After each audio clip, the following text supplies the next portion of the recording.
જંબુસર ભેનાઓગા ખાતે હજરત સૈયદ નવગજા પીર શહીદ રહેમતુલ્લાહ અલૈહીનું સંદલ અને ઉર્સ શરીફ નિમિત્તે ભવ્ય અને શ્રદ્ધાભેર ઉજવણી કરાઈ। આ પવિત્ર અવસરે મોટી સંખ્યામાં અકીદતમંદો, મુરીદીન તથા વિવિધ આગેવાનો ઉપસ્થિત રહી દરગાહ પર હાજરી આપી દુઆઓ અને આશીર્વાદ પ્રાપ્ત કર્યા। ઉજવણીનો પ્રારંભ કુરાનખાની સાથે કરવામાં આવ્યો હતો। ત્યારબાદ નાત, મનકબત, ઝિક્ર, અઝકાર અને ચાદર ચઢાવવાની વિધિ પરંપરાગત અને ધાર્મિક માહોલમાં સંપન્ન થઈ। સમગ્ર કાર્યક્રમ દરમિયાન આધ્યાત્મિક ઉર્જા અને શાંતિનો માહોલ છવાઈ ગયો હતો। દેશ વિશ્વમાં અમન, શાંતિ, સુખ, સમૃદ્ધિ અને સામાજિક સૌહાર્દ માટે વિશેષ દુઆઓ પણ કરવામાં આવી। કાર્યક્રમના અંતે વિશાળ લંગરનું આયોજન કરવામાં આવ્યું હતું, જેમાં સર્વ લોકોએ ભાગ લઈ ન્યાજ પ્રસાદ ગ્રહણ કર્યો હતો।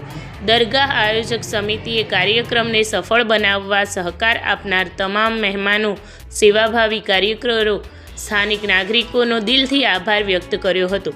આ ભવ્ય ઉજવણી દ્વારા સમાજમાં શાંતિ, એકતા અને માનવતાનો સંદેશ વ્યાપક રીતે પ્રસર્યો હતો। સિરાજુદ્દીન ખેરાડા, અરવલ્લી।